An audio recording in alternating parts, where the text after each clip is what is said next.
धीरेन्द्र जी के परिवार में सभी लोग एक साथ खुशी खुशी रहा करते थे। सभी लोगों के बीच बहुत अपनापन था। आज के दिन भी धीरेन्द्र अपनी पत्नी, अपने बेटे, बहू और अपने दोनों पोतों के साथ बैठकर खाना खा रहे थे। उन्होंने कहा, सच में बहू, आज तो तुमने ये लौकी की सब्जी बहुत अच्छी बनाई है। वैसे भी गर्मियों में लौकी खाने के बहुत फायदे होते हैं। बिल्कुल ठीक बोला जी आपने। और साथ में दाल खाकर देखे तो पेट को जो संतुष्टि मिलेगी उसकी तो बात ही अलग है। कुछ भी बोलो माँ, हमारा परिवार नए जमाने की तरह है और ना ही हमारे बच्चे आजकल के परिवार वालों की तरह है, जहाँ बाहर के पिज्जा चाउमीन पसंद होते हैं, वहीं हमारे दोनों ही बेटे घर का सादगी भरा खाना पसंद करते हैं। क्यों, सही कहा ना मैंने? ये सब कुछ हामी ने तो सिखाया है। अगर शुरू में ही जब बच्चे छोटे थे उन्हें ले जाकर बाहर के रेस्टोरेंट में बिठा देते, तब थोड़ी ना उनके अंदर ये संस्कार होते हैं। सभी लोग ऐसे ही प्यार से बैठकर खाना खा रहे होते हैं और उसके बाद अपने अपने कमरे में सोने के लिए चले जाते हैं। धीरेन्द्र जी के परिवार में सब कुछ बहुत अच्छा चल रहा था। हर कोई एक दूसरे के साथ रहा करता, साथ में खाना खाता और अपने सुख दुख सभी लोग एक परिवार की तरह सबसे बांटते। ऐसे ही एक दिन आशीष बहुत ज्यादा उदास था और नाश्ते की टेबल पर उससे अविनाश ने पूछा, क्या बात है भाई, बहुत ज्यादा उदास नजर आ रहा है तू। सब कुछ ठीक तो है ना? अब देखना अविनाश, अभी जैसे ही सैलरी देने का टाइम आया, मेरा बॉस विदेश टूर पर चला गया। अब ऐसे समय में कम से कम 10 दिन लग जाएंगे उसे, और मेरी ईएमआई और लोन पेंडिंग है। कैसे करूंगा मैं? बस इतनी सी बात है और उसके लिए तू इतना परेशान हो रहा है। मेरी कंपनी तो अच्छी चल रही है ना, मैं तुझे कुछ पैसे देता हूँ। जब 10-15 दिन में तेरी सैलरी आ जाएगी तो मुझे वापस कर देना। अरे पर तेरा भी तो कार लोन चल रहा है, अगर तू मुझे पैसे दे देगा तो कैसे चलेगा? अरे कोई बात नहीं, आज तुझे जरूरत है, कल मुझे भी तो हो सकती है। चल ले, इतना सोचने की जरूरत नहीं है। रघु ने अपने दोनों बेटों के बीच का प्यार देखकर मन ही मन कहा, हे भगवान, मेरे परिवार को किसी की नजर ना लगे। कितने प्यार से रहते हैं सब लोग। इन्हें देखता हूँ तो मेरे आत्मा को संतुष्टि मिलती है। पिछले जन्म की कुछ पुण्य थे जिनका फल मुझे इस जन्म में मिल रहा है। लेकिन जैसे ही समय गुजरता है, अब आशीष और अविनाश शादी के लायक हो गए थे। एक दिन उनके घर रिश्ता कराने वाली गीता जी आई और बोली, देखिए, अब आपके दोनों बेटे बड़े हो गए हैं धीरेन्द्र जी। अब आप इन दोनों के हाथ पीले कर देंगे तो ज्यादा अच्छा है।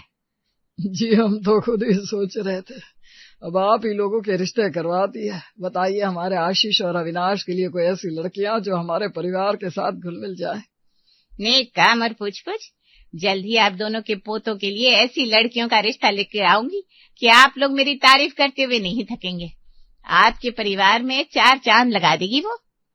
गीता भी खुशी खुशी ये बोलकर चली गई, लेकिन किससे पता था कि हर वक्त एक जैसा नहीं होता। समय की रफ्तार ऐसे ही आगे बढ़ती रहती है। कुछ समय बाद आशीष और अविनाश की शादी प्रिया और पायल नाम की लड़कियों से हो जाती है। अब सब कुछ धीरे धीरे बदलने लगता है। ऐसे ही एक दिन प्रिया सब लोगों को खाना परोसकर अपना और अपने पति आशीष का खाना कमरे में ले जा रही थी। तभी उसकी सास सुमित्रा ने कहा, यह क्या है प्रिया बहू, ये खाना लेकर कमरे में क्यों जा रही है और आशीष कहाँ है? माँ जी, सारा दिन तो वो काम पर लगे रहते हैं, उसके बाद अभी तो उन्हें समय मिलता है, इसलिए हम लोगों ने सोचा है कि अब से हम थोड़ी बातें करते हुए कमरे में एक साथ खाना खाएंगे। आप लोग बाहर खाना खा लीजिए, हम लोग कमरे में खा रहे हैं। अविनाश जी, फिर हम भी कमरे में चलकर खाना खाते हैं ना। मुझे भी आपको बहुत कुछ बताना है। सारा दिन आप काम पर रहते, रात को थक कर आते और सो जाते, हमें भी तो एक दूसरे के साथ समय नहीं मिलता। माँ, पायल ठीक कह रही है, मैं भी पायल के साथ कमरे में जाकर खाना खा रहा हूँ। अब आशीष कमरे में जाकर खाना खा सकता है तो मैं क्यों नहीं। रुको जाओ बेटा, पहले आप आशीष को रोकिए ना, उसे तो आप कुछ नहीं कह रहे और मुझे रोकने की कोशिश कर रहे हैं। चलो पायल, खाना उठाओ, कमरे में चलकर खाते हैं। अविनाश भी पायल के साथ कमरे में खाना खाने के लिए चला गया। दोनों बहुएं सुबह जल्दी उठती थी, इसीलिए दिन में थककर सो जाया करती थी। घर वालों को कुछ भी चाहिए होता तो उन्हें बहुत परेशानी होती। ऐसे ही एक दिन सुमित्रा ने ये बात अपनी बहू से कही तो बहू ने पलट कर जवाब दिया, माँ जी, अगर हम सो भी गए थे तो क्या हुआ, रात के 11 बजे तक तो काम में भी लगे रहते हैं। अगर शाम की चाय में देरी हो गई तो आप लोग खुद बनाकर पी लेते। हाँ, आप लोग तो ऐसे कर रहे हैं जैसे हमारे आने से पहले कोई काम ही नहीं होता था। अब हम आ गए, इसका मतलब ये थोड़ी ना है कि अब सारा काम हमारे ऊपर डाल देंगे। दोनों ही बहुएं उल्टा सास को ही सुनाकर वहां से चली गई।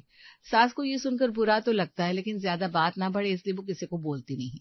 ऐसे ही एक दिन दोपहर के समय जब दोनों बहुएं जाकर टीवी देख रही होती है, तभी वहां पर उनकी दादी सास आई और बोली, बहू थोड़ी देर मुझे भी रिमोट दे दे, आज जितेंद्र की पिक्चर आ रही है ना, मुझे वही देखनी है। दादी आप पिक्चर देखकर क्या करोगी? वैसे भी ना इस उम्र में ज्यादा टीवी नहीं देखना चाहिए, आंखों में दिक्कत होती है। और हम दोनों ऋतिक की लेटेस्ट मूवी देख रहे हैं अभी, हम अभी रिमोट नहीं दे सकते। वो दोनों सारा दिन टीवी देखती रहती है। वैभवी तो चुप हो गई थी, लेकिन शाम के समय जब घर के मर्द आते हैं तो आशीष ने पायल से रिमोट ले लिया। आज इंडिया और न्यूजीलैंड का मैच है, मुझे देखना है, तुम बाद में टीवी देख लेना। ऐसे कैसे बात है? कभी कभी तो हम टीवी देखने के लिए बैठते हैं। आज हमने खाना टाइम से बनाकर रख दिया ताकि टीवी देख सके, और आप आते ही रिमोट लेके लड़ने लगे। आप अपना मैच फोन पर देख लो। तुम अपनी मूवी फोन पर देख लो ना, बात तो वही है। ये इतने बड़े बड़े फोन क्यों है? सभी लोगों के बीच में अब एक छोटे से रिमोट को लेकर फिर से लड़ाई होने लगती है। धीरेन्द्र जी जाकर गुस्से में टीवी का तार ही खींच देते हैं और सब चुप हो जाते हैं। रात को धीरेन्द्र जी ने सबको बोल दिया कि सब एक साथ खाने की टेबल पर खाना खाएंगे। सभी खाना खाने बैठते हैं, तभी प्लेट में रखी हुई मिठाई का आखिरी पीस बचता है, जिसे पायल उठा लेती है। ये पीस तूने क्यों उठाया? मुझे भी तो मिठाई खानी है, और तू तो पहले से 2 पीस खा चुकी है। अच्छा, तो अब आप बैठकर मेरी मिठाई गिन रही है मैं कितना खा रही हूँ। देख रही है माँ जी अपनी बहू को? माँ जी तो सब देख रही है, तभी तो तुझे ज्यादा बोलती नहीं है काम के लिए, क्योंकि तू सारा काम खराब कर देती है। अरे नहीं जिठानी जी, माँ जी बोलती है कम से कम तुम ज्यादा काम करोगी तो काम करना तो सीख जाओगी, और कुछ नहीं। सभी लोग फिर से ऐसे खाने की टेबल पर ही लड़ाई करने लगते हैं। अब घर पहले जैसा नहीं रहा था। जिस घर में पहले खुशियां थी, अब वहां पर बस लड़ाई हुआ करती है। एक बार अविनाश को कुछ पैसों की जरूरत थी। उसने आशीष से सबके सामने कहा, आशीष मुझे 10,000 की जरूरत है, जरा दे दे, मैं हफ्ते भर में वापस कर दूंगा। अरे मैं कहाँ से दूं? यहाँ सब कुछ तो आपकी बीवी को फालतू खर्च करने से पहले सोचना चाहिए था ना, कि आपको भी दिक्कत हो सकती है। कैसे बात कर रहा है तू? जब तुझे पैसों की जरूरत थी तो मैंने बिना कुछ सोचे समझे तुझे पैसों की मदद की थी ना। अब मुझे हफ्ते भर के लिए 10,000 चाहिए और तू ये सब बोल रहा है? मेरी बीवी तेरी भाभी लगती है। आज जानता हूँ आपने मुझे 10 दिन के लिए कुछ पैसे उधार दिए थे, लेकिन ठीक 10 दिन होते ही मैंने आपको वापस भी कर दिए थे। अरे तो मैं भी तो बोल रहा हूँ ना तुझे वापस कर दूंगा, बात को क्यों बढ़ा रहा है? अगर नहीं देने तो मत दे।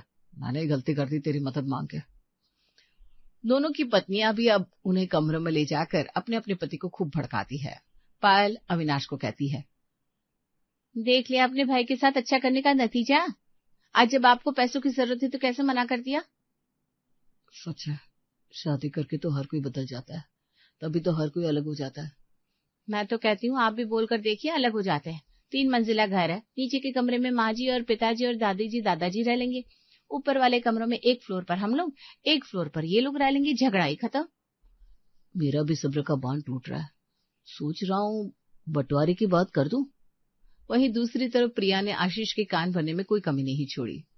अच्छा किया आपने जो पैसे देने से मना कर दिया। अरे एक बार आपकी मदद कर दी, इसका मतलब ये थोड़ी ना है कि आप झुक कर रहेंगे। पर मुझे ऐसा लग रहा है कि मैंने ज्यादा कर दिया। मेरे पास 50,000 तो पड़े थे, अगर हफ्ते के लिए 10,000 दे देता तो क्या हो जाता? इज्जत चली जाती ना आपकी। समझ में आया आपको? जो आपने किया बहुत समझदारी से किया। अब बेकार में किसी को बताने की जरूरत नहीं है, आपके पास पैसे हैं, वरना तब आपकी बदनामी जरूर कर देंगे आपके भाई साहब। तुम ठीक कहती हो प्रिया, मैं किसी को नहीं बताऊंगा कि मेरे पास पैसे थे। और वैसे भी अविनाश ने मेरी एक बार मदद की, इसका मतलब ये तो नहीं कि हर बार मैं उनसे झुक कर रहूंगा। दोनों भाइयों ने जैसे एक दूसरे से बात करना ही बंद कर दिया था। अब पायल और प्रिया भी मन में ये प्लान बनाकर बैठी थी कि वो लोग धीरे धीरे अपने परिवार को अलग करके मानेंगी।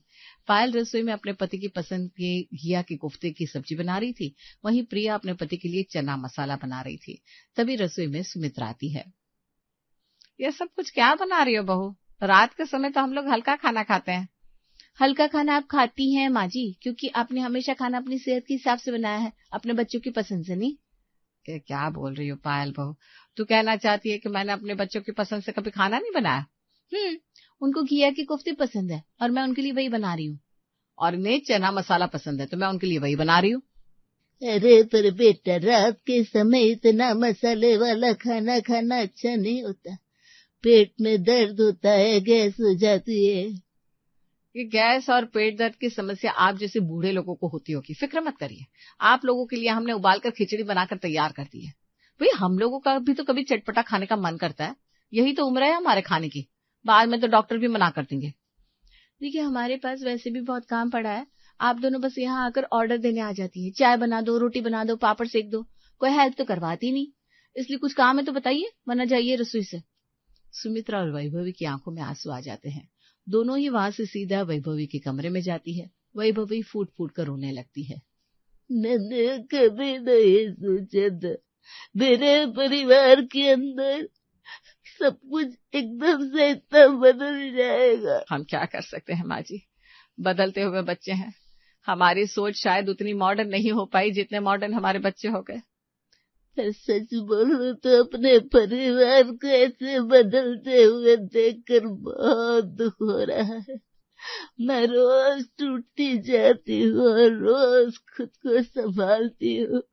वैभवी ऐसे ही सुमित्रा के गले लगकर रो रही थी, तभी वहां पर धीरेन्द्र और रघु आ जाते हैं। क्या बात हो गई माँ? बहू ने आपसे कुछ कहा है क्या? बताइए आप। बहुत हो गया, मैं अभी उन्हें बताता हूँ। अरे क्यों रोए जा रही हो? जब तक तुम हमें बताओगे नहीं हुआ क्या है, तब तक पता कैसे चलेगा? बोलो।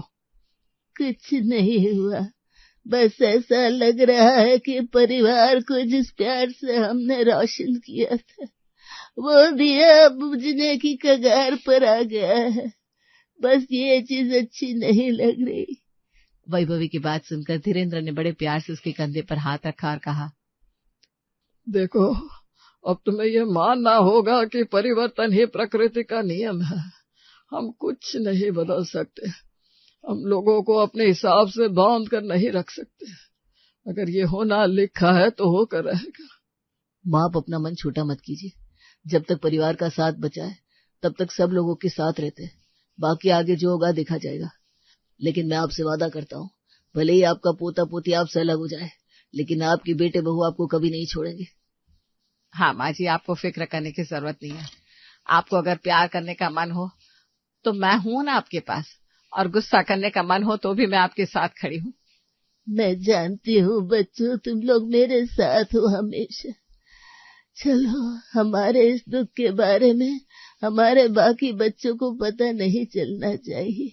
मैं नहीं चाहती कि वो घर के बुजुर्गों को इस तरह से कमजोर देखे। ऐसे ही कुछ दिन गुजरते हैं। इतवार का दिन था, आशीष की छुट्टी थी तो उसने प्रिया के साथ मूवी जाने का प्लान बना लिया। दोनों ही मूवी के लिए निकल रहे थे, तभी पायल और अविनाश भी मूवी के लिए तैयार होकर नीचे आ गए। उन सबको तैयार होकर वैभवी ने पूछा, शाम के 5 बज रहे हैं, कहाँ चले सब? माँ जी, मैं और ये तो मूवी देखने के लिए जा रहे हैं। अब ये दोनों कहाँ जा रहे हैं मुझे नहीं पता। हम लोगों ने सोचा मूवी देखकर आ जाते हैं, लेटेस्ट मूवी लगी हुई है। साफ साफ क्यों नहीं कहती आप कि मेरे दरवाजे के बाहर खड़ी होकर बातें सुन ली थी हमारी कि हम मूवी जाने वाले हैं। ये कोई समय है मूवी देखने जाने का? थोड़ी देर में रात के खाने का समय हो जाएगा और तुम लोग मूवी देखने के लिए जा रहे हो, तो खाना कौन बनाएगा? पिताजी, ये बात हमें क्यों बोल रहे हैं आप? हमारी क्या गलती? मुझे तो ऐसा लगा था कि प्रिया भाभी घर पर है, एक दिन तो कम से कम घर का काम संभाल ही सकती है। मैंने क्या पूरे परिवार का ठेका लिया हुआ है जो मैं ही काम संभालूंगी? अरे एक ही तो छुट्टी मिलती है मेरे पति को, उसमें भी दोस्तों के साथ घूमते रहते हैं। बड़ी मुश्किल से मूवी जाने के लिए मनाया, मैं तो जाऊंगी भाई। पर मेरे बच्चों, तुम थोड़ा सा दिन में भी तो जा सकते थे, सुबह भी जा सकते थे। ये कोई समय है क्या? कब जाए पापा, एक छुट्टी मिलती है, सोचते हैं थोड़ा आराम से सोकर उठेंगे, नहाने धोने में शाम हो जाती है। अब जा रहे हैं, अगर रात को लेट नाइट जाते तब आप बोलते दरवाजा कौन खोलेगा। रात को घूमना बहू के साथ सेफ नहीं। आप लोगों का बस चले ना तो आप लोग हमें कहीं जाने ही ना दे। अब पायल और प्रिया अपने अपने पति के साथ गुस्से में मूवी देखने के लिए चली जाती है। वहीं घर पर रघु, सुमित्रा, वैभवी और धीरेन्द्र रह जाते हैं। धीरेन्द्र ने भारी मन से उन लोगों से कहा, हम कितनी भी कोशिश कर ले, लेकिन अब इस परिवार के बिखरते हुए घोंसले को बचा नहीं सकते। पिताजी, मैं कहना तो नहीं चाहता, पर जो आप बोल रहे हैं वही सच है। अब अच्छा यही होगा कि हम अपने परिवार को अलग कर दें। अगले दिन जब अविनाश और आशीष काम पर जाने के लिए तैयार होकर खाने की टेबल पर आते हैं तो रघु भारी मन से उन्हें फैसला सुनाता है और 3 मंजिला घर में ऊपर की पहली और दूसरी मंजिल पर उन लोगों को अलग कर देता है। अच्छा है पिताजी, अलग रहेंगे तो कम से कम झगड़ा भी कम होगा और हर कोई अपनी जिम्मेदारी खुद संभालेगा। फैसला लिया है तो कुछ सोच समझ कर ही लिया होगा। दोनों ही बहुएं अपनी अपनी जिद पर थी। उन्होंने एक बार भी नहीं सोचा कि दादी सास और सास ससुर कैसे अपना गुजारा करेंगे, लेकिन फिर भी सुमित्रा, रघु, धीरेन्द्र और वैभवी अपना गुजारा खुद करने लगते हैं। वहीं उनके परिवार अब अलग अलग खुशी से रहने लगते हैं। प्रिया अपने फ्लोर पर जाती है और कहती है, अब आराम से 12 बजे सोकर उठा करूंगी, इन्हें काम पर भेज दूंगी और फिर से सो जाऊंगी। फिर कुछ हल्का सा बनाकर खा लिया करूंगी और अपनी मर्जी से रहूंगी। वहीं पायल भी अपने फ्लोर पर जाकर कहती है, सुबह एक सब्जी बनाऊंगी और रात को वही मैं और पति खा लेंगे।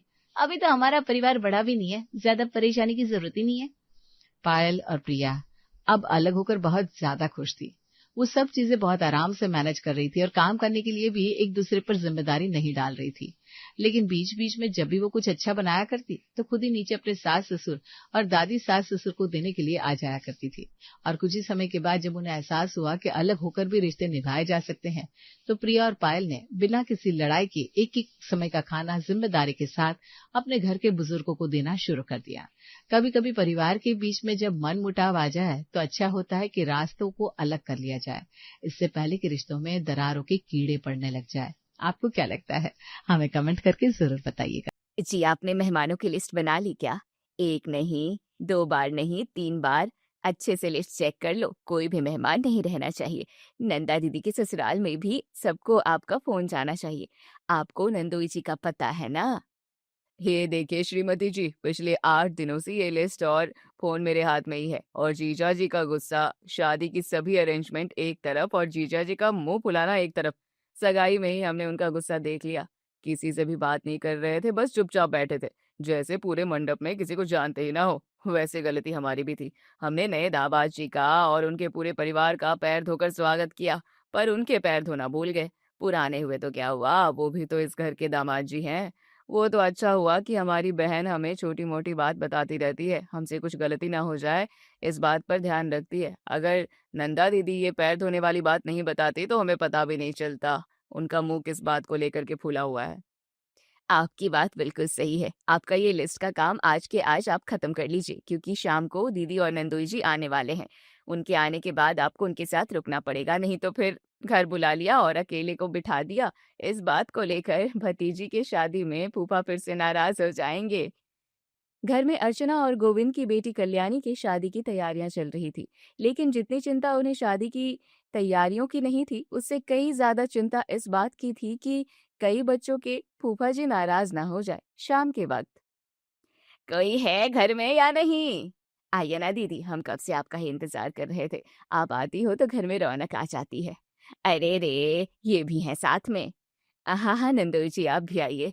चुटकी, पहले पंखा चालू करो, फिर दीदी और नंदोई जी के चाय पानी का इंतजाम करो। जैसे ही अर्चना चुटकी को पंखा चालू करने के लिए और चाय पानी का इंतजाम करने के लिए कहती है, तभी नंदोई जी जेब से अपना फोन निकालते हैं और बिना किसी से बात किए सोफे पर बैठ जाते हैं। तभी अर्चना इशारों से अपनी ननद नंदा को कोने में बुलाती है। मैंने इतने अच्छे से स्वागत किया, इतने मान सम्मान से बात की, आते ही नंदोई जी के पैर भी छुए। उन्होंने बस आशीर्वाद देने के लिए ऊपर हाथ उठाया, बिना कुछ बोले आते ही फोन में घुसकर एक कोने में बैठ गए। क्या हुआ दीदी, कुछ गलती हो गई क्या हमसे? आते ही नंदोई जी नाराज क्यों हो गए? आप लोगों को तो पता है ना इनका स्वभाव कैसा है। छोटी छोटी बात को लेकर ये नाराज हो जाते हैं, बच्चों की तरह छोटी मोटी बात पकड़ लेते हैं। थोड़ी गलती तुम्हारी भी है, घर में दो दो ऐसी है।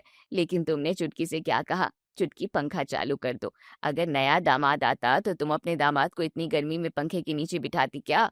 अपने दामाद को नौकरानी के हाथ का चाय नाश्ता खिलाती क्या? अपने हाथ से ही बनाती ना। माना कि घर शादी का है, सब तुम अकेले नहीं कर सकती हो, लेकिन अब इनका स्वभाव ही ऐसा है तो हम भी क्या करें? हे भगवान, मैं भी ना कितनी भी कोशिश कर लूं नंदोई जी को खुश रखने की, लेकिन मैं कोई ना कोई गलती कर ही देती हूँ। मुझे माफ कर देना दीदी। अभी मैं एसी चालू करती हूँ और अपने हाथों से उनके लिए चाय नाश्ता बनाती हूँ। शादी का घर है तो क्या हुआ, इस घर से पहले दामाद जी का ख्याल रखना मेरी जिम्मेदारी है। बस 4 दिनों की ही तो बात है, 4 दिन इन्हें सह लीजिए, शादी होते ही तुरंत हम हमारे घर चले जाएंगे। नहीं नहीं, हम अच्छे से ध्यान रखेंगे, अभी आपको शिकायत का एक भी मौका नहीं देंगे। माँ, आप ये वादा मत कीजिए, क्योंकि भले ही आप उन्हें नाराज होने का एक भी मौका नहीं देंगे, लेकिन वो तो बैठी ही इसलिए हैं कि वो नाराज होने के बहाने ढूंढते रहे। बुआ, आप कैसे झेलती हो इस मुसीबत को? ये ऐसे नहीं कहते, फूफा जी हैं तुम्हारे। जाकर पहले उनके पैर छू, नहीं तो फिर उन्हें एक बहाना मिल जाएगा नाराज होने का। फूफा जी का क्या है, वो तो बिना बहाने के भी नाराज हो जाते हैं। अर्चना और नंदा की बातें चल रही थी, तभी किरण उन दोनों के बीच में बोल देती है और किरण की बातों से थोड़ी देर के लिए वहां का माहौल हंसी मजाक में बदल जाता है। शादी की तैयारी के साथ साथ अर्चना और घर के बाकी सभी सदस्य बार बार ये देख रहे थे कि फूफा जी को सब कुछ समय पर मिल रहा है या नहीं। सबका ज्यादातर ध्यान उनके तरफ ही था। बार बार उन्हें चाय पानी के लिए पूछा जा रहा था।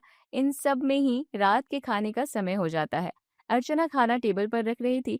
घर के सभी सदस्य टेबल पर इकट्ठा हो रहे थे। बुआ जी और फूफा जी भी खाने के टेबल पर बैठे थे। तभी अर्चना, तुमने दीदी और जीजा जी को दामाद जी के लिए जो सूट सिलवाया है वो दिखाया क्या? आज सोनार जी के यहाँ से एक आदमी आया था ना? हाँ, वो डायमंड की अंगूठी और सोने की चेन देकर गया है। दीदी, मैंने दामाद जी के लिए सोने की चेन और डायमंड की अंगूठी बनाई है। जाओ अर्चना, लेकर आओ। डाइनिंग टेबल पर जैसे ही गोविंद दामाद जी के कपड़ों और गहनों की बात निकालते हैं, सुभाष तुरंत उठकर वहां से चला जाता है। सुभाष का यूं वहां से ऐसे अचानक जाना सबके चेहरे पर प्रश्न चिन्ह खड़ा कर देता है। बुआ, अब क्या फूफा जी को माँ खाना खिला रही है इसलिए खाना परोसने में 5 मिनट देर हो गई? इतनी छोटी सी बात को लेकर फूफा जी नाराज हो गए और सीधा खाने की टेबल से उठकर बाहर चले गए। ये कोई वजह है क्या नाराजगी की? वही तो, अगर गहने और कपड़ों की बात मुझे सिर्फ आपसे कहनी होती तो मैं आपसे अकेले में मिलकर भी तो कह सकता था। लेकिन घर में क्या हो रहा है और क्या नहीं ये जीजा जी को भी तो पता चले, इसलिए ये बात मैं सबके सामने कह दिया। फिर भी नाराज हो गए। शादी का माहौल है, इतनी खुशियां हैं, 4 दिनों में मैं विदा होने वाली हूँ। सबको खुश रहना चाहिए, हंसना मुस्कुराना चाहिए, शादी एंजॉय करनी चाहिए। तो फूफा जी बार बार नाराज हो जाते हैं और सबका मूड ऑफ कर देते हैं। आपको उनका मूड ऑफ करना दिखता है, नाराज होना दिखता है, लेकिन आप लोगों का बर्ताव नहीं दिखता। माना कि उनकी कुछ बातें जायज नहीं होती, लेकिन आपको पता है ना कि वो नाराज हो जाते हैं, तो फिर आप लोग उन्हें नाराज होने के लिए बहाना ही क्यों देते हो? आप क्या किया हमने? कल्याणी की शादी होने वाली है, उसके पति को मान सम्मान मिलना चाहिए, वो उसका हक है। मैं जानती हूँ, समझती हूँ, क्योंकि वैभव जी कल्याणी के होने वाले पति के साथ साथ इस घर के दामाद जी भी हैं। लेकिन इसका क्या, ये भी तो इस घर के दामाद हैं। माना कि हमारी शादी के वक्त हमारी आर्थिक स्थिति अच्छी नहीं थी, इसलिए तब हम ज्यादा खर्चा नहीं कर पाए। अच्छे कपड़े, दामाद का मान सम्मान और गहने ये सब नहीं खरीद पाए।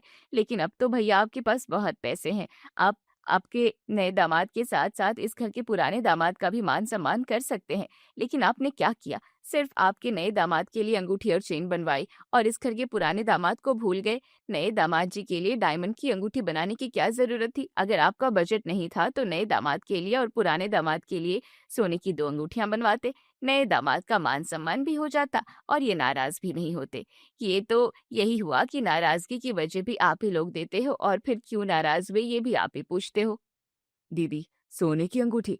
माना कि आपकी शादी के वक्त हमने जीजा जी के लिए सोने की अंगूठी नहीं बनवाई थी, लेकिन जब हमने फैक्ट्री ओपन की थी तब उसकी पूजा के लिए आप दोनों को बिठाया था। तब जीजा जी को पापा ने अपने हाथों से नया सूट सिलवाया था और अंगूठी भी दी थी। भूल गई क्या आप? अरे रे, तुम बुरा मान गए। मैं कुछ भी नहीं भूली। मुझे पता है हमारी तरफ से जितना होता है हम उनके लिए करते हैं, लेकिन अब नाराज होना उनका स्वभाव है तो हम क्या कर सकते हैं। अब वो अंगूठी और कपड़ों के लिए नाराज हो गए। एक तो उन्हें अंगूठी और कपड़े दिला दो, नहीं तो पूरी शादी में ऐसे ही मुंह फुलाकर घूमने दो। मैंने उनकी नाराजगी की सिर्फ वजह बताई है आप सबको। आगे क्या करना है वो आपकी मर्जी। क्या दीदी, आप भी हमारी मदद कर रही हैं और आप उन्हें ही उल्टे-पुल्टे सवाल जवाब कर रहे हो। मैं कुछ नहीं जानती। घर में शादी है और कोई भी नाराज रहेगा ये मुझे बिल्कुल बर्दाश्त नहीं होगा। और एक ही तो अंगूठी खरीदनी है, कितना ही खर्चा लगेगा? हमारे एक ऑर्डर का 5% भी नहीं है। इतना खर्चा आप एक काम करना, अभी सोनार को फोन करके अंगूठी के बारे में बता देना। कल सुबह ही उन्हें अंगूठी घर भिजवाने के लिए कह देना। रहने दीजिए भाभी, आज वो अंगूठी के लिए नाराज हो गए हैं, कल किसी और बात के लिए हो जाएंगे। मैंने तो आपको बस उनके गुस्से की वजह बताई है। इसका मतलब ये थोड़ी ना है कि वो जिस भी चीज के लिए नाराज होंगे वो हर एक चीज आप लाकर उनके हाथ में रख देंगे। कपड़ों की बात अलग है, लेकिन अंगूठी के लिए कितना खर्चा होता है। होते हैं तो होने दीजिए नाराज, जाने दीजिए, आप शादी की तैयारी में ध्यान दीजिए। हम सच में किस्मत वाले हैं जो हमें तुम्हारी जैसी बहन मिली है, वरना बाकी घरों में जीजा जी नाराज तो होते ही हैं, उनके साथ साथ बहन भी नाराज हो जाती है। लेकिन हमारी बहन इतनी अच्छी है कि हमारे लिए अपने पति को कोस रही है। अब क्या करूं, रिश्ते संभालने के लिए बर्ताव इसी तरह का रखना पड़ता है। मैं उन्हें बुला कर लाती हूँ। जल्दी से सब खाना खा लीजिए, फिर डीजे वाला भी तो आने वाला है। दीदी, आप हमारे बारे में इतना सोचती हो, तो हम भी आपके बारे में सोच ही सकते हैं। अगर आज हमने जीजाजी को अंगूठी नहीं दिलाई, तो कल घर जाकर वो आपको तकलीफ देंगे और हमारे पीछे हो या सामने, हम आपको दर्द में नहीं देख सकते। इसलिए मैं कल ही उनके लिए बिल्कुल नए दामाद जी जैसी अंगूठी बनवा रहा हूँ। अरे लेकिन कुछ नहीं। अब तुम्हारी खुशी से सब कर रहे हो तो मैं क्या ही बोल सकती हूँ, जैसा तुम चाहो। जैसे ही सबको फूफा जी के नाराजगी की वजह पता चलती है, सब लोग तुरंत काम पर लग जाते हैं। किरण फूफा जी का नाप लेती है और उनके लिए बिल्कुल दूल्हे की तरह सूट बनवाने के लिए टेलर के यहाँ कपड़ा और नाप भेज देती है। दूसरी तरफ गोविंद भी जीजा जी के अंगूठी का नाप लेकर उनके कमरे में जाते हैं। क्या जीजाजी, आप भी, आपको क्या लगा इस घर में नए दामाद जी रहे हैं तो हम आपको भूल जाएंगे? ऐसा बिल्कुल नहीं होगा, क्योंकि इस घर में एक दामाद आए या दो, इस घर की प्यार और सबसे पहले दामाद हो आप। माना कि हमने दामाद जी के लिए अंगूठी और नया सूट खरीद लिया, लेकिन हम आपको नहीं भूल गए। वो क्या है ना, आपका नाप हमारे पास नहीं था, तो मैंने सोचा जब आप लोग आ जाएंगे तब नाप ले लूंगा। हमारा वो टेलर है ना, घर का ही है, 4 घंटे में सूट सिलवा कर देता है। और रही बात अंगूठी की, तो सोनार भी घर का ही है। अभी आपका नाम उसे भेज देता हूँ, सुबह तक अंगूठी बनकर तैयार हो जाएगी। दीदी, जीजाजी अभी भी कुछ क्यों नहीं बोल रहे हैं? ना हाँ कर रहे हैं, ना कर रहे हैं। अभी भी कुछ गलती हो गई क्या हमसे? अरे वो इस घर के पहले दामाद है ना, जो भी मान सम्मान करना है वो पहले आपको इनका करना चाहिए था, लेकिन आपने वैसा नहीं किया, इसलिए वो थोड़ा गुस्सा हो गए हैं। अब उन्हें ऐसा लग रहा है कि वो गुस्सा होगा, इसलिए आप उनकी नाराजगी शांत करने के लिए ये सब कर रहे हो। खैर, कल हाथ में सूट और अंगूठी पड़ जाएगी तो अपने आप इनका गुस्सा शांत हो जाएगा और नाराजगी भी दूर हो जाएगी। लो, तुम नाप लो। हाँ, हाँ दीदी, मैं नाप लेता हूँ, लेकिन आप भी उनका गुस्सा शांत करने की कोशिश करना। वो क्या है ना, कल घर में मेहमान बढ़ जाएँगे, उन सभी मेहमानों के बीच में जीजाजी ऐसे नाराज़ रहेंगे तो हमें भी अच्छा नहीं लगेगा। अरे गोविंद, तुम चिंता क्यों करते हो? तुम मेरे छोटे भाई हो और कल्याणी मेरे लिए मेरी बेटी से बढ़कर है। मैं भी यही चाहती हूँ कि सभी उसकी शादी में खुश रहें। मैं उन्हें मना लूँगी, तुम बस उनका अंगूठी और सूट का देख लेना। कल्याणी की शादी अच्छे से हो जाए, किसी भी तरह की रुकावट ना आए, कोई भी रूठ ना जाए, इसलिए अर्चना और गोविंद हर एक चीज करने के लिए बिल्कुल तैयार थे। बाकी सब तो शादी अच्छे से एंजॉय कर रहे थे, लेकिन असली मसला था कल्याणी के फूफा जी का। उन्हें सब कुछ नए दामाद की तरह चाहिए था। जब से वो आए थे तब से चाय पानी नाश्ता, उनका स्वागत, उनकी खातिरदारी बिल्कुल अच्छे से हो रही थी। उन्हें किसी बात का बुरा न लग जाए, वो रूठ न जाए, इसलिए हर कोई छोटी छोटी चीजों का ध्यान रख रहा था। लेकिन फूफा जी तो नाराज होने के बहाने ढूंढ ही रहे थे। खाने की टेबल पर भी वही हुआ। जैसे ही उन्हें नए दामाद के सिलवाए हुए सूट और उनके लिए खरीदी हुई अंगूठी के बारे में पता चला, वो तुरंत नाराज होकर वहां से चले गए। फिर उन्हें खुश करने के लिए और उनकी नाराजगी दूर करने के लिए अगले ही दिन गोविंद बिल्कुल नए दामाद जी की तरह उनके लिए सूट सिलवा कर लाते हैं। उनके लिए भी नए दामाद जी की तरह सोने की चेन और डायमंड की अंगूठी बनवाते हैं। सोने की चेन और अंगूठी देने के बाद 2 दिन खुशी से निकल जाएंगी, ऐसा सबको लग रहा था। लेकिन फिर भी बार बार सबके बीच में से उठकर जाना, किसी से बात ना करना, ये सब फूफा जी का चल ही रहा था। आखिर शादी का दिन आ जाता है। सब लोग फूफा जी को नाचने के लिए बुलाते हैं, लेकिन फूफा जी 5 मिनट आते हैं और वहां से चले जाते हैं। दीदी, बारात दरवाजे पर आ गई है। अब जीजाजी को क्या हुआ? अब किस बात को लेकर नाराज है वो? मैंने पूछा उनसे क्या हुआ। उनका कहना है कि जब वो बारात लेकर आए थे तब उनका स्वागत कितने सिंपल तरीके से किया था। बस वो बैंड बाजा था। आप देखो कितने महंगे महंगे डीजे लगाए हुए हैं, सजावट भी कितनी अच्छी की है। ढोल ताशे वाले बुलाए हैं, लेजिम वाले बुलाए हैं। उनके वक्त तो ऐसा कुछ भी नहीं किया था। दीदी, आपकी शादी के वक्त कहाँ थे ऐसे बड़े बड़े डीजे और ढोल ताशे? फिर भी उस जमाने में पूरे गांव में सबसे अच्छी शादी आपकी हुई थी। अगर तब ऐसे डीजे होते तो मैं जीजा जी के स्वागत के लिए ऐसे ही डीजे लगवाता। दीदी, आपके सामने हाथ जोड़ता हूँ, जो और जाओ और कल्याणी के फूफा को लेकर आओ। वो ऐसे नाराज रहेंगे तो कल्याणी का शादी में मन नहीं लगेगा। शादी का समय नजदीक आ गया था, फिर भी फूफा जी सब में ज्यादा घुल मिल नहीं रहे थे। ये देखकर गोविंद दीदी के सामने हाथ जोड़ता है और फूफा जी को मनाने के लिए कहता है। तभी किरण को फूफा जी से बाहर आते हुए दिखते हैं। उनको आता हुआ देखकर किरण गुस्से से कहती है, पापा छोड़िए ना, हमसे जितना हुआ उतना हमने किया, अब इन्हें नाराज ही रहना है तो रहने दीजिए। नाराज? आपने इस दिन के लिए बहुत मेहनत की है। फूफा जी की वजह से अपना मूड ऑफ मत कीजिए। जब से मुझे समझ आई है तब से मैं देख रही हूँ उनके नखरे खत्म ही नहीं होते। हम उन्हें मनाने की कोशिश करते हैं और वो बार बार मुंह फुला लेते हैं। 2 मिनट। किरण का चढ़ता हुआ पारा देखकर फूफा जी 2 मिनट में साइड हो जाते हैं और उनके मुंह में जो गुटखा था वो थूक कर फिर से शादी के हॉल में वापस जाते हैं। किरण, क्या हुआ? तुम मेरा नाम क्यों ले रहे हो? और मेरी वजह से गोविंद का मूड खराब हो जाएगा, ऐसा क्यों कह रहे हो? और नहीं तो क्या, आपके पैर नहीं छुए तो आप नाराज हो जाते हैं। नए दामाद के लिए अंगूठी बनाई तो आप नाराज हो गए। फिर हमने आपके लिए भी बनवाई, फिर भी आप मुंह फुलाकर इधर उधर घूमते हो, किसी से भी बात नहीं करते हो, आप नाराज रहते हो, किसी का भी शादी में मन नहीं लगता। किसने कहा मैं नाराज हूँ? मैं तो शादी एंजॉय कर रहा हूँ। और रही बात पैर छूने की, तो मैं किसी को पैर छूने भी नहीं देता हूँ। वो तो आप लोग सुनते नहीं हो इसलिए। और रही बात अंगूठी की, तो नए दामाद के लिए अंगूठी बनाई, इस बात से मुझे कुछ भी बुरा नहीं लगा। और फिर आपने मेरे लिए बनाई तो मुझे आप लोग खुशी से मुझे देना चाहते होंगे, इसलिए मैंने कुछ नहीं कहा। मतलब आप अंगूठी के लिए नाराज नहीं हुए थे? फिर आप ऐसे खाने की टेबल से उठकर क्यों गए? और आप जब से आए हो तब से किसी से बात क्यों नहीं कर रहे? अरे वो तो मेरे मुंह में गुटखा था, वो मैं थूकना भूल गया था, इसलिए मैं खाने की टेबल से उठकर गुटखा थूकने गया था। और वापस आने लगा तब मुझे फोन आ गया, इसलिए मुझे वक्त लग गया। और मुझे गुटखा खाने की आदत है, मेरे मुंह में हमेशा गुटखा रहता है, इसलिए मैं हमेशा चुप रहता हूँ। इसका मतलब ये थोड़ी ना है कि मैं नाराज हूँ। लेकिन पहले आप मुझे ये बताओ कि आपको किसने बताया कि मैं नाराज हूँ? पापा, बुआ कहाँ गई? उन्हें बुलाओ, अभी तो यही थी। अच्छा जी, मतलब ये सब हमारी श्रीमती जी का किया धरा है। जब से उन्हें कल्याणी की शादी की तैयारी के बारे में पता चला है, तब से मुझसे कह रही थी कि नए दामाद को ये दे रहे हैं, नए दामाद को वो दे रहे हैं, कल्याणी की शादी इस तरह से होने वाली है। मैं उन्हें समझा रहा था कि ज़माना बदल गया है, चीज़ें बदल गई है, आर्थिक स्थिति बदल गई है, इसलिए कल्याणी की शादी में आप लोग ज़्यादा खर्च कर रहे हैं। लेकिन उनके मन में पहले से ही यही था कि मुझे कुछ नहीं मिला, फिर कल्याणी को क्यों मिल रहा है। इसलिए मेरे गुटखा खाने के चुप रहने की आदत का फ़ायदा उठाकर मेरा नाम आगे करके वो आप लोगों से सब कुछ वसूल कर रही थी। अच्छा, इसका मतलब सिक्का हमारा ही खोटा है और हम हर बात के लिए आपको कोस रहे हैं। अर्चना, पहले जाकर दीदी को बुलाओ। दीदी, दीदी। अरे 1 मिनट, आप दोनों भाई-बहन अपना-अपना निपट लीजिए, दोनों के बीच में मुझे मत घसीटिए। और रही बात नाराज़गी की, तो मैं बिल्कुल नाराज़ नहीं हूँ। वो तो चुप रहना मेरी आदत है, ऊपर से मेरे मुँह में गुटखा भी तो होता है। मैं शादी के लिए आया हूँ और शादी को मैं पूरे मज़े से एन्जॉय कर रहा हूँ। तुम दोनों भाई-बहन की जो भी लड़ाई झगड़े हैं, तुम दोनों देख लो।